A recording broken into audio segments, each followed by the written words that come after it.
Hundreds of miles to the south, a small plant is creating another economic boom. Cotton. But this one will eventually tear the nation apart.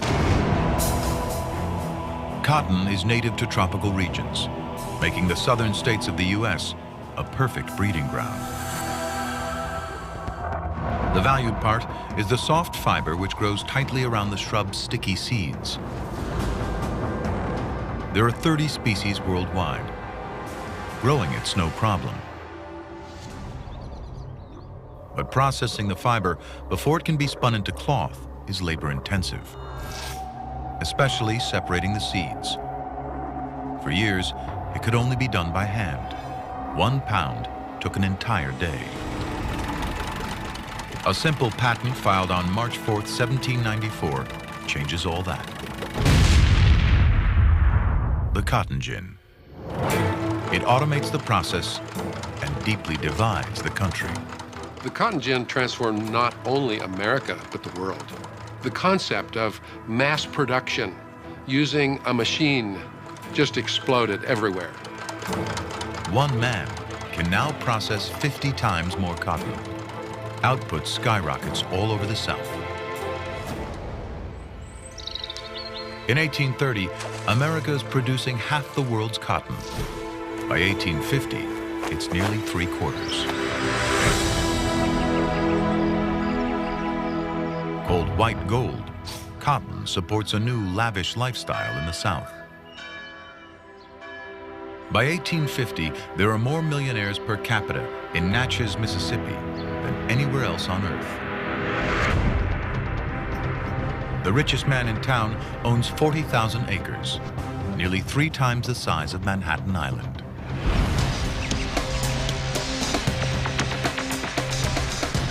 The South is thriving on the backs of humans owning other humans. It's called slavery. The North is implicated in the South's success. The industrial North is profiting from Southern cotton, but turns a blind eye to slavery. Many of them slave owners themselves, the founding fathers assumed slavery would soon disappear. Slavery has already been abolished for 20 years in Britain and is outlawed across most of Europe. But with the cotton explosion, slavery becomes critical to the Southern economy. Each slave is now 50 times more profitable. A slave who sold for $300 before the cotton gin goes for nearly $2,000 by 1860. People don't really realize this, but slavery was actually on the decline in the South prior to the invention of the cotton gin. But then once the cotton gin made it so practical to grow cotton, all of a sudden every farmer in the South wanted to plant as much cotton as possible. But overproduction is destroying the land. Cotton heads west in search of fertile soil, bringing slavery with it. But anti-slavery forces in the North want to keep the frontier free. The stage is set for the first battles in the war over slavery.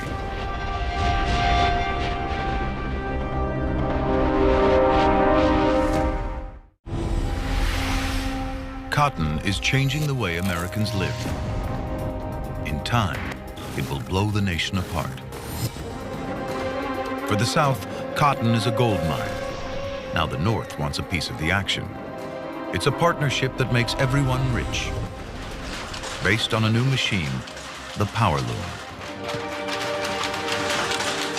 Raw cotton comes in, finished cloth goes out, all under one roof. The modern factory is born. Lowell, Massachusetts is called the City of Spindles, a textiles boom town. Population explodes from 200 in 1820 to nearly 20,000 in just 15 years. More than a third of the town works in the mills. 85% are single women between 15 and 25. Harriet Robinson is 10. When her father dies, she goes to work at the mill. I can see myself now, racing down the alley, between the spinning frames and carrying in front of me a bobbin box, bigger than I was. women earn money for the first time. Harriet's wages help support her family. Industrialization is changing everyone's lives. Oh, the mill girls make good use of their money. The mortgage is lifted from the homestead, the farmhouse is painted. Mill girls help maintain widowed mothers and drunken or invalid fathers. We were paid $2 a week. Oh, how proud I was when it came to my turn to stand upon the bobbin box. When women really joined the workforce in the cotton mills and the thread factories, I think it gave women an opportunity to get out, be serious about being breadwinners, and it changed the whole fabric of America. The mills also revolutionize how Americans dress.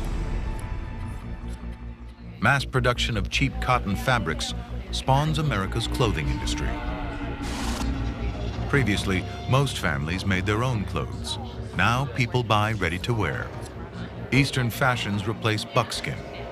By 1850, men's clothing is the largest manufacturing industry in New York City. For me, what makes me proudest to be an American is that American spirit of productivity, optimism, this idea that the world doesn't have to be doom and gloom, that we can use technology to make our lives better. Fashion isn't the only innovation to come out of the mills. Technology developed here will lead straight to Silicon Valley. Looms pioneer punch cards to produce patterned fabric. Each hole in the card tells the loom to use a different colored thread, a yes-no decision. It's binary code, the basis of all modern computers. The birth of the computer and internet began in cotton mills with these looms. You know, in every major development, I think, in the history of America, technology has been at the center of it. Despite 12-hour shifts, the factories offer a new world of opportunity for women. They're reading more, talking more, educating themselves. Yeah, reading books on factory time was against the rules. But we hid books in apron pockets and waste baskets. Oh, and sometimes we pasted poems on our looms to memorize. And for the first time in America, their voices are heard. October 1836. Women from the Lowell mills gather after work and organize.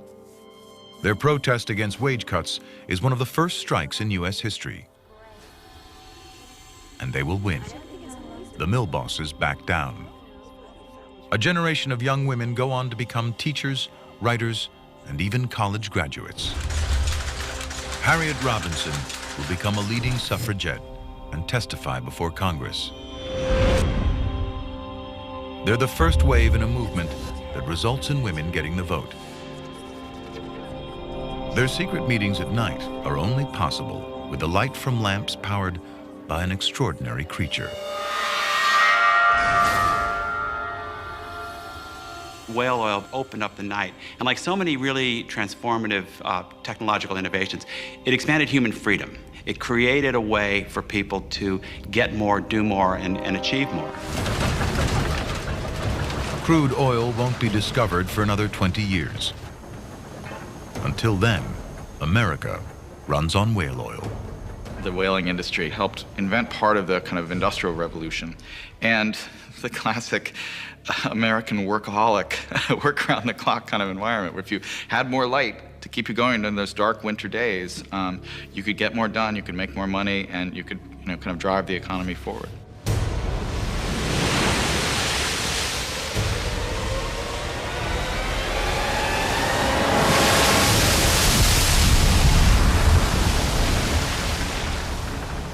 Whales are among the largest creatures to ever live on Earth.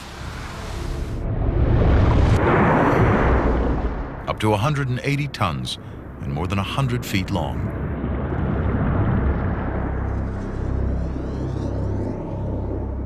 A single whale can produce up to 3,000 gallons of oil. Even today, whale oil is used by NASA. The Hubble Space Telescope runs on it.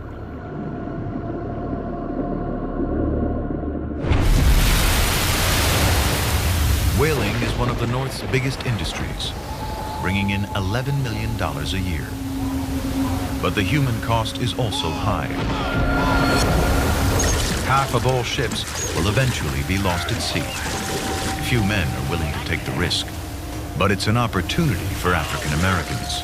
20,000 free men and escaped slaves take to the seas.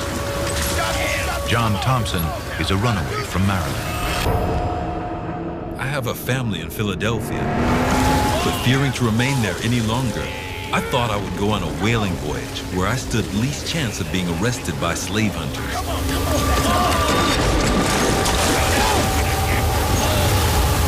The equal opportunity offered in whaling is ahead of its time.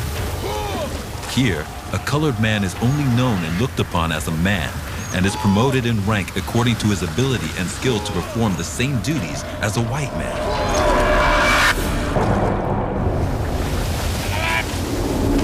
The whaling industry offered an ex-slave like John Thompson the possibility of social and economic fluidity, mobility, and acceptance in a way, even in the North, that was not possible for black people otherwise.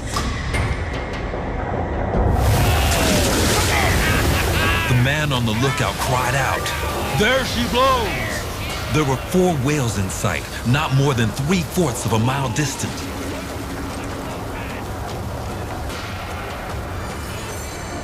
It takes hours to kill them. They use state-of-the-art harpoons, invented by runaway slave Lewis Temple.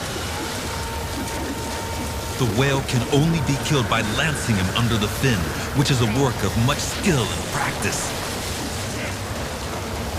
A monster, terrible in his fury, able to shiver the boat in atoms by one stroke of his tail. And yet even the dangers at sea are preferable to the horror of life as a slave. Punishment is savage for those who risk escape, but some will do anything to be free. 1841, New Orleans, ground zero for the slave trade. It's auction day, the day every slave fears the most. In the first half of the 19th century, over 500,000 slaves are sold at auction. It's a business worth $2 billion to the Southern economy. Since the cotton boom, the value of slaves has skyrocketed. Now men cost $1,000, women $800, children $500. Solomon Northrop, an educated free man from the North, was kidnapped into slavery. Go, boy, you come over here. He would make us hold up our heads, walk us briskly back and forth while customers would feel our hands and arms and bodies. Make us open up our mouths and show our teeth, precisely as a jockey examines a horse which he is about to barter for or purchase. Scars upon a slave's back were considered evidence of a rebellious or unruly spirit and hurt his sale. Take your top off. 90% of all African Americans are slaves. 4 million men, women, and children. We had based this country on everyone having inalienable rights to freedom and equality, and yet we created a system of abject persecution. Slaves are fattened for auction, like livestock. Dark-skinned men are bought for the fields, light-skinned women for the house. Traders lie about their ages, even dye a slave's gray hairs. For the plantation owners, it was like just going to your local supermarket to get sugar or flour. They had become so desensitized to the humanity of the slave that they did not see them as human beings. Buyers demand the most fertile slaves for breeding. The most expensive are light-skinned teenage virgins. Rape is common. Eliza's from Estate Plantation. She's being sold with her 2 children Emily, and Randall. In Louisiana, it's illegal for children under 11 to be taken from their parents. Boy, come over here. It happens all the time. You know, 140 years is not a really long time in the context of history. So it's hard for me to believe that blacks didn't have any rights here. They weren't treated as human beings. They were treated like animals, essentially. Sir, please. All right, you go over there. There's your business,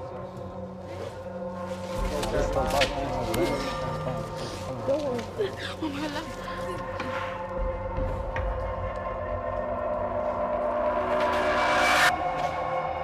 Over half the sales at auction will tear a family apart. If you've ever been 8, to think of being separated from your mother and your father and sold and you'll never see them again. The horror of that, the poignancy of all of that, and yet that's the kind of thing that happened across the South up until the end of slavery. Okay, my final offer. $950,000 for that man. Yep. $900 for that man. The woman there, $700. Please, buy my child. Sir!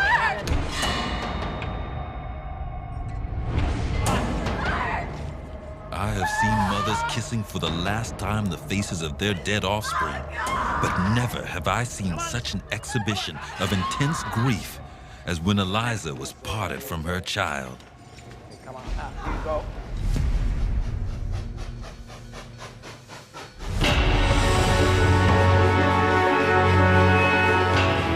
Three miles outside Baltimore, heading north, a slave on the run. The risk of capture is high.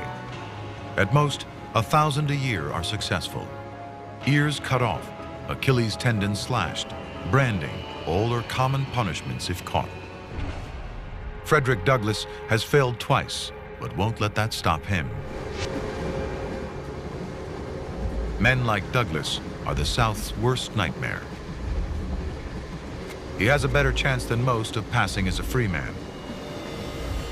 Unlike 80% of slaves, he can read and write. Even in the 21st century, we're only 3 or 4 generations away from people that not only could not get paid for their labor, it was against the law for them to read and write, it was against the law for them to marry, it was against the law for them to name their children after themselves. Ladies and gentlemen, please. Long way to go.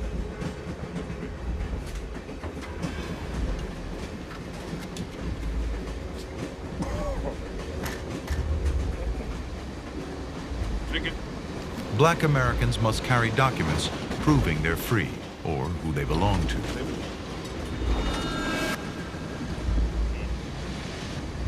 Frederick Douglass has papers borrowed from a friend. They won't hold up to careful examination.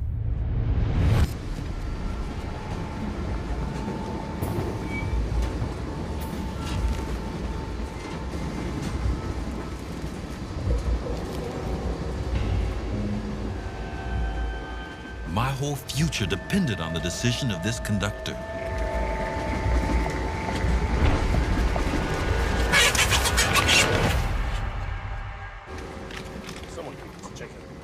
This moment of time was one of the most anxious I ever experienced. Had he looked closely at the paper, he could not have failed to discover that it called for a very different looking person from myself. Frederick Douglass makes it to New York City and freedom, and becomes a leading figure in the anti-slavery movement. He'll write a best-selling autobiography. He'll meet and debate with Lincoln in the White House. At a time when slaves are barely regarded as people, he will become an icon, a celebrity, the best-known African-American in America.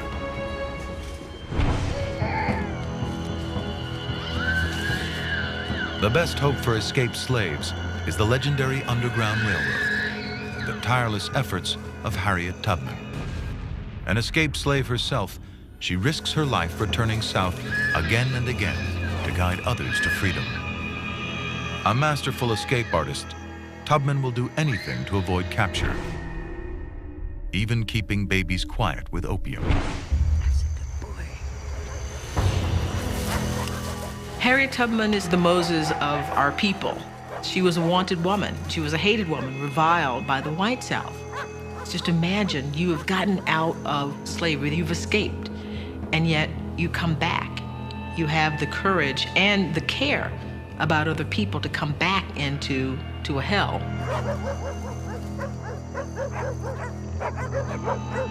The South puts a $40,000 reward on her head, but nothing stops her. Come on, y'all.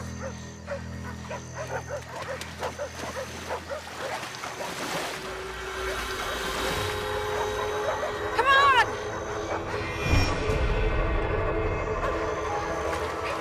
Move. I'll go or die.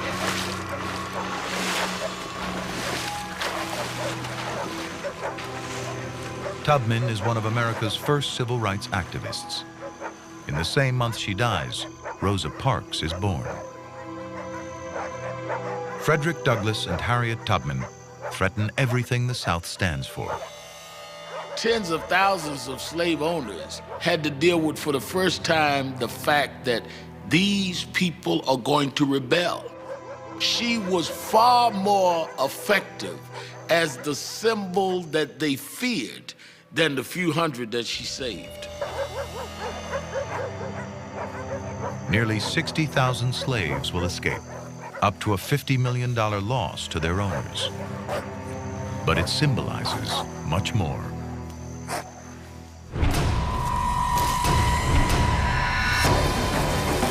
Now the South has a fight on its hands, and they're prepared to do whatever it takes to preserve their way of life.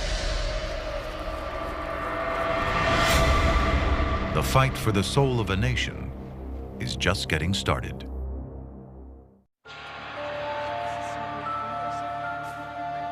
Midway through the 19th century, America is entering the modern world.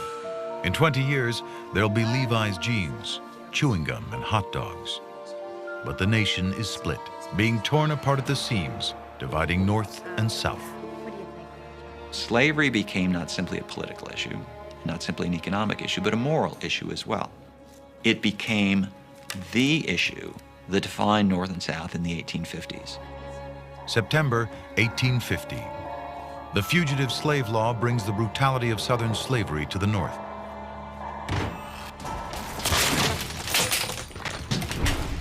Now, no African American is safe anywhere. Gentlemen, you've made a mistake. This is a place of business. I'm a tailor to my clients. I'm a free man. I'm not a slave, gentlemen. The Fugitive Slave Law meant that if you were a slave and you managed to escape to the North, your master could come and get you, and you had no recourse. Not only that, if you were a free Negro, they still could sell you down the river. The search for runaway slaves become a witch hunt. Any African American can be condemned simply with an accusation. Even a free man has no right to a trial by jury. Federal magistrates get $10 to rule them slaves, $5 to set them free. Ordinary people are outraged by the new law. Abolitionist newspapers and literature spread like wildfire. Published in 1852, Uncle Tom's Cabin becomes the best-selling book of the century after the Bible, a passionate anti-slavery novel written by Harriet Beecher Stowe, an unknown housewife from Connecticut. It mainly appeals to women who are becoming politicized for the first time. Slavery is the burning issue of the day. As America expands across the continent, North and South face off over each new territory. Will it be slave-owning or free? The Northerners began to see that, wait a minute, they're not going to keep slavery just in the South. They want to take slavery west and to turn the country into a slave country. Americans from all over the country are flooding into the new territories on the frontier. Each becomes a battleground. Will it be slave-owning or free?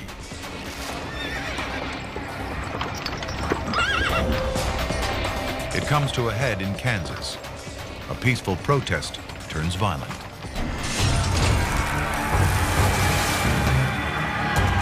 Emotions run high. Towns are terrorized, stores robbed, homesteads burned. North and South are polarized. Neither side will back down. One man will stop at nothing to abolish slavery. John Brown, a folk hero in the North, a terrorist to the South. He thinks he's fighting a holy war. He believes himself to be God's chosen instrument.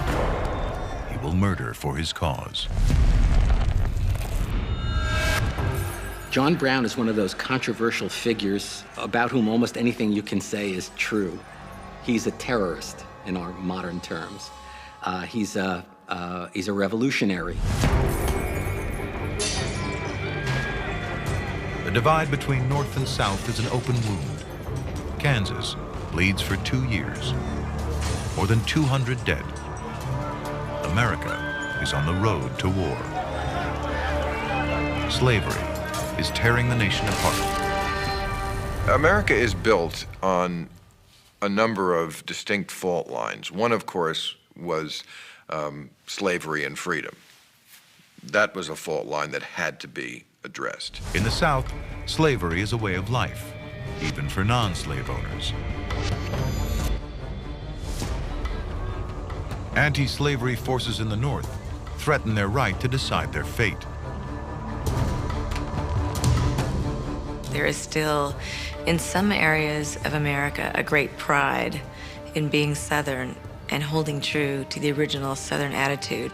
I think our clinging to the idea that slavery is a right and just way of life, it is a dark spot in our history. Anger in the South grows more passionate every day. The North claims the moral high ground.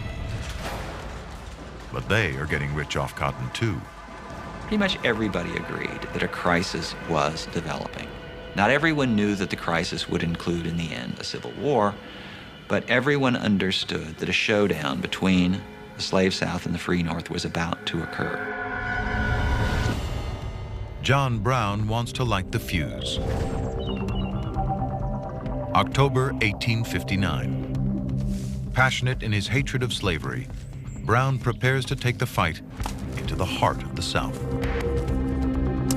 His plan, to capture the federal arsenal at Harper's Ferry, Virginia. The biggest collection of weapons in the South. 20,000 rifles, muskets, and pistols, worth almost $7 million today. He wants to arm Southern slaves and lead a slave rebellion. He's fighting alongside his 5 sons, all of them willing to die for their cause.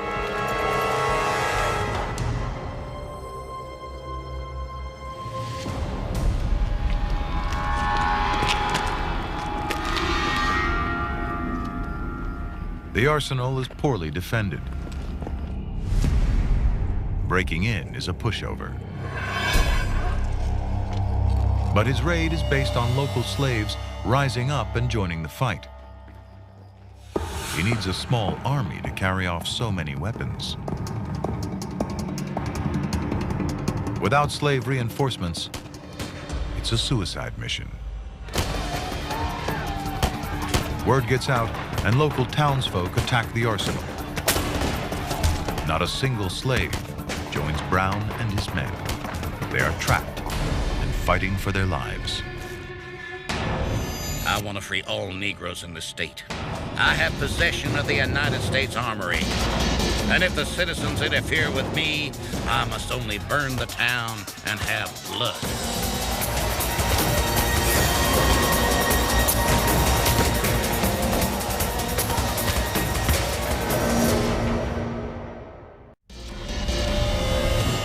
Radical abolitionist John Brown is trying to inspire a slave revolt. No slaves have joined him, and now he's trapped.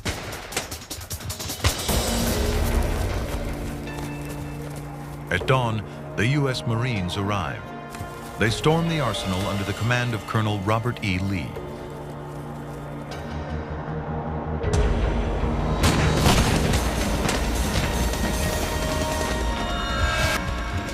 Brown won't go down without a fight.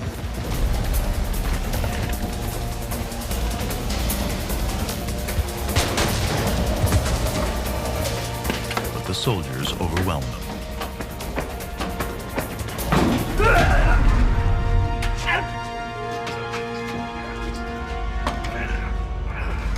The fight against slavery has only just begun. But John Brown's crusade is over.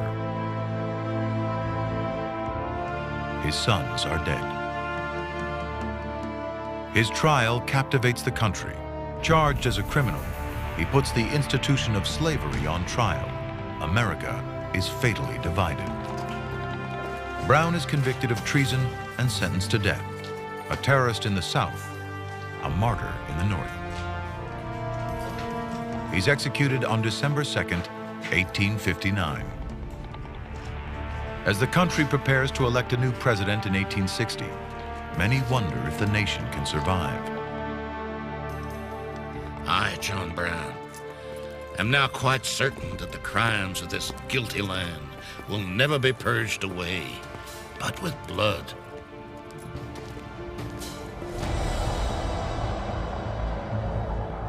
Chicago, May 18th, 1860.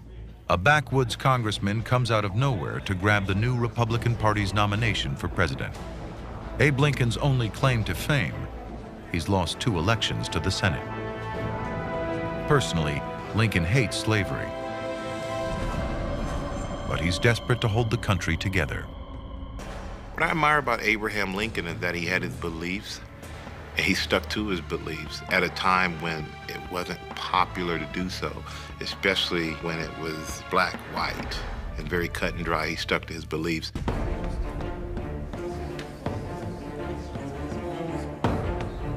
November 6th, 1860, Election Day. The stakes couldn't be higher. Abraham Lincoln will be elected president of a country hurtling towards war.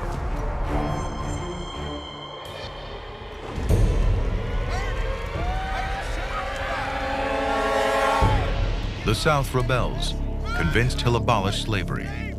They threaten to leave the Union. The battle lines are drawn. The North is behind him.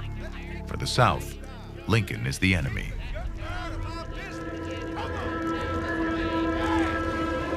An editorial in an Atlanta paper. Let the consequences be what they may. Whether the Potomac is crimsoned in human gore, and Pennsylvania Avenue was paved 10 fathoms with mangled bodies, the South will never submit to such humiliation and degradation as the inauguration of Abraham Lincoln. The South knew that Lincoln was going to win, and it was just a matter of time, tick, tick, tick, before secession occurred. The South wants no part of a union with Lincoln in the White House. But as he prepares to take office, the president-elect is still determined to avoid a civil war. Lincoln was not happy about slavery. He did not see that as congruent to all men are created equal. And he had given a speech before he ever became president on why that was so important to him. And I think that was coming to a head, and when he got elected, that was the final straw for the South. December 20th, 1860, South Carolina secedes from the Union. The 10 other slave states soon followed. Lincoln's victory makes war inevitable. He's prepared to fight to preserve the Union, and won't have to wait long. In February 1861, a few weeks before his inauguration, the Confederate States of America are born. Lincoln's principal objective was to save the Union, and then we'll deal with slavery. But before too long, he had to both save the Union and deal with slavery. Abraham Lincoln receives his first death threats before ever taking office. He'll save every one, keeping a file in his desk labeled assassination. On the journey to Washington, he'll wear a disguise just to be safe.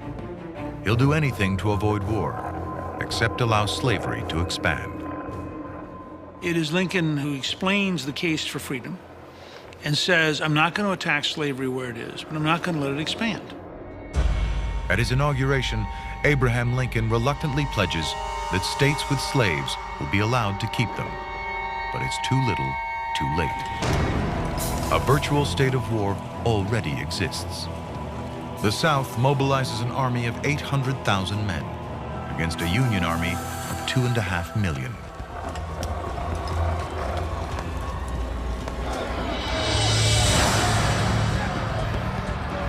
Five weeks after Abraham Lincoln takes office, first shots are fired in the war between the states. It will spark a brutal and bloody civil war, the deadliest in American history. In the next 4 years, more lives will be lost than in all America's other wars put together.